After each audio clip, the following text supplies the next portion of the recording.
Inflation is just another kind of tax, actually, when we get right down to it. That's what it is. It's a subtle tax. It's a tax that you don't see.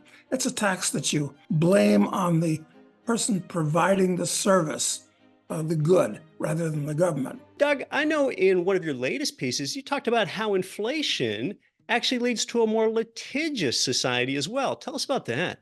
The US is actually the most litigious country in the world.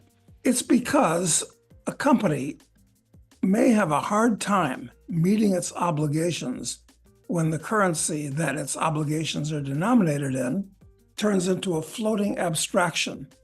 And if you can't fulfill your obligations the way you would righteously on a handshake might, you may want to call in your lawyers to help you survive. It percolates through all areas of society. Now, on top of inflation, I think there's a problem that's really in one's face today. America has a tipflation problem where increasingly you are being asked for tips at places where you weren't beforehand. And I think a lot of that really began with COVID. Places like Subway restaurant began asking for tips, even though you're standing up to order your food. And it was a way for you to show appreciation that they showed up during the pandemic. But when the pandemic waned, the tip requests didn't go away. In fact, I think they've increased. So we have tipflation on top of inflation. Doug, I recently attended a conference, and the little convenience stores inside the event site hotel, they stated that they are now cashless. Okay, so you're going to be paying with a card. And when you bring your groceries up to the counter, there's a little screen and they ask you 2 to 3 questions. You have to answer 2 to 3 prompts if you don't want to leave a tip. This is just at a convenience store. This holds up the line. It's a little frustrating. It wears me out. They say humans can only make 35,000 decisions a day. I just spent 3 or 4 of them saying I don't want to leave a tip for this sandwich that I just brought to the counter. And you know what's funny, Doug? I almost consider, if this gets annoying, after I deny the ridiculous tip request when they didn't provide any additional service, you know what I think about asking, Doug? Asking that person, oh, okay, well, you asked me to pay more than we agreed to. Where's my discount? Now, let me ask you a few questions about my discount now that you asked that I pay more than what we agreed to. So Well, tipflation has become a problem. actually, it's worse than that because now that the world is going to computer money, less cash, and they give you some choices. I know at Starbucks, this is the case. You want to leave a 10% or a 15% or a 20% tip. Those are the things that you can check to make it easy for yourself. But wait a minute, I just wanted a coffee. And what service has this person provided for me other than just drawing a coffee for me? And I'm given a choice of, and it used to be that tips were, this is a long time ago, but it's still the way it is in many countries in the world. The tips were just the excess change that you left there for the waiter. In many countries in the world, like, well, 2 I can think of off the top of my hand are Japan, where tipping is not accepted. In fact, I remember in one Tokyo restaurant, I left some money on the table and the waitress ran down the street after me to give me my money back. She thought that I'd inadvertently left it on the table and it was supposed to be a tip. Other countries like New Zealand, there's no tipping, certainly out in the country. It's only in the big cities. So yeah, it's become a rather pernicious habit, but I understand because the average guy doing manual hourly labor, like waiting, is having a really hard time making it these days. And that's evidenced by the fact that both Trump and Kamala Harris were talking about making tips exempt from income taxes. I mean, because you might have to pay the government, well, forget about it. You have to pay them 15% in Social Security taxes, which are non-deductible. And then you have to pay income taxes on top of the Social Security taxes. So I understand why you'd want to do that. But inflation is just another kind of tax, actually, when we get right down to it. That's what it is. It's a subtle tax. It's a tax that you don't see. It's a tax that you blame on the person providing the service, the good, rather than the government. which if they tax you directly, yeah, you see that. But you don't see that inflation is just another form of tax. Sure, an income tax or a property tax is sort of front stage, inflation really a backstage tax, being surreptitious to your point. Well, if the government is so bad and does such a poor job of issuing currency, Doug, what are your thoughts about the government just getting out of the currency issuance business, whatever that would look like, a gold standard, a Bitcoin standard? Does the government have to be the one that issues the currency? No, it doesn't actually. And we might want to forget about this concept of currency. You've heard that the BRICS, a bunch of third world countries, Russia, India, China, Brazil, many others, want to get out of using the dollar. They don't want to use the dollar because the dollar has turned into a floating abstraction, and they can't trust the US government, as the Russians found, because all dollars clear through New York. So what are they going to do? They're not going to use, they don't trust each other's phony baloney currencies.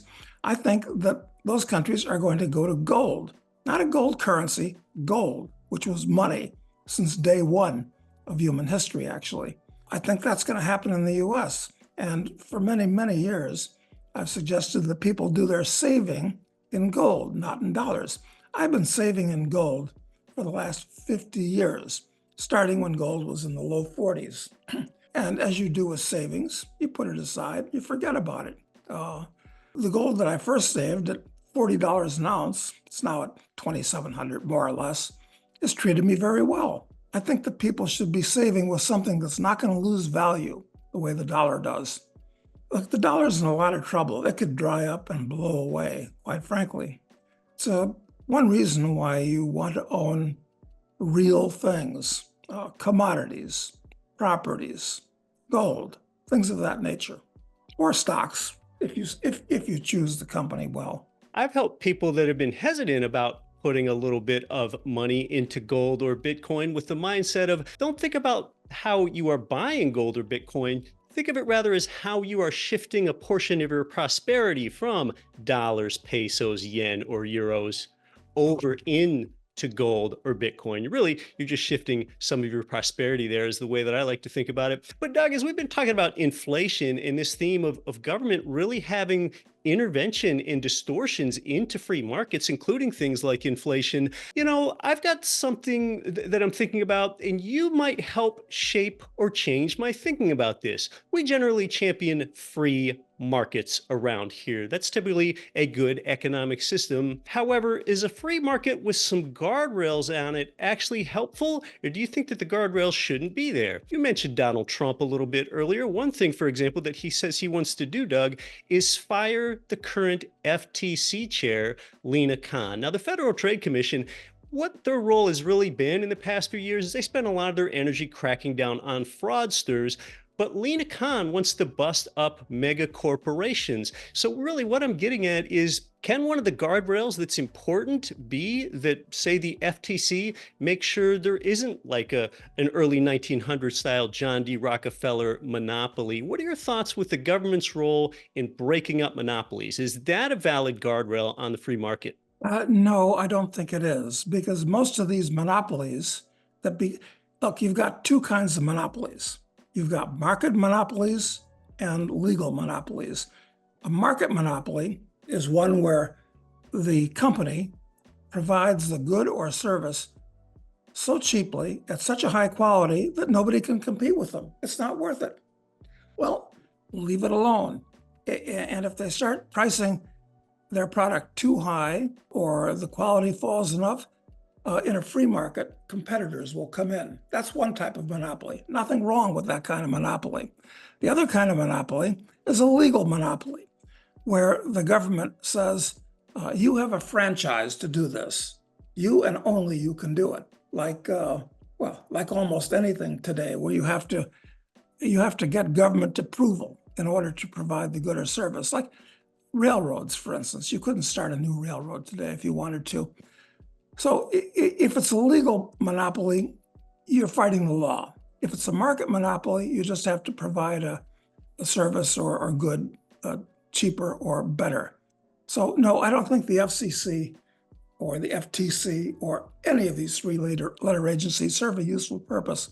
All they do is add to costs and slow down competition and employ people that stick their nose into your business and tell you what you can or can't do, both as a producer and a consumer. Look, the government is force, it's coercion. It should only do three things in a civilized society. We want to limit coercion. And that means protect you from coercion outside the country with the military, inside the country with the police force, and allow you to adjudicate disputes peacefully without resorting to coercion through a court system. Everything else can be solved through market processes. Believe it or not, I know that shocks most people to hear. They're so used to thinking that Big Brother is watching over me and is going to save my banking and protect me from bad people out there, of which there are plenty. But it's not the best way to do it, frankly. You've done a good job of drawing a distinct line as to what you think government should stay out of. But what about this monopoly power? What if, even with AI inroads, Google still owns more than 90% of the search market, so therefore they can charge exorbitant prices? Shouldn't something like Google be broken up in an antitrust lawsuit? No, no, it shouldn't, because there are other companies out there that provide, people are just used to using Google. I mean, Exactly. I use it myself, but there are at least a half a dozen, and I'm not a computer jock, so I think there are more than that, other services out there that you can use instead of Google. And believe me, I don't like these big companies. I mean, they act like semi-governments unto themselves. But no, you don't want the government to step in, because the government is a far greater danger than Google is. Google can't break down your door at 3 a.m. with cops and haul you off to jail. Google can just charge you more than you'd want and do other things like that. But you have other alternatives to Google. It's not an active, overweening physical danger the way the government is. Of And I'm course. not saying I like Google either. I don't. But let's admit it. They provide us a tremendous service at basically zero cost. And if you can find ways to get around them, I think that's great. It's wonderful what they do, but that doesn't mean that I'm a fan of them because of the way that, like any big organization, sure, they try to take advantage around the edges. Unfortunately, that's a negative part of human nature. But the government is not the solution to the problem. And of course, this doesn't mean I'm a pro regulation person. Some states and jurisdictions' landlord and tenant act can be overbearing. For example, the FDA is not doing a good job with what is allowed to be put into our food either. So the size of the regulation probably is too big. My old friend, Dirk Pearson, who wrote a book called Life Extension, A Practical Scientific Approach, was a huge bestseller some years ago. And Dirk always liked to say the FDA, it kills more people every year than the Defense Department does Oh, in a gosh. typical decade. And he's right. Yeah, that is a pretty sad indictment on the state of things there. Well, Doug, you've given us quite a few things to think about with how inflation is actually an unethical source, and some more thoughts about free markets. You can watch this one next.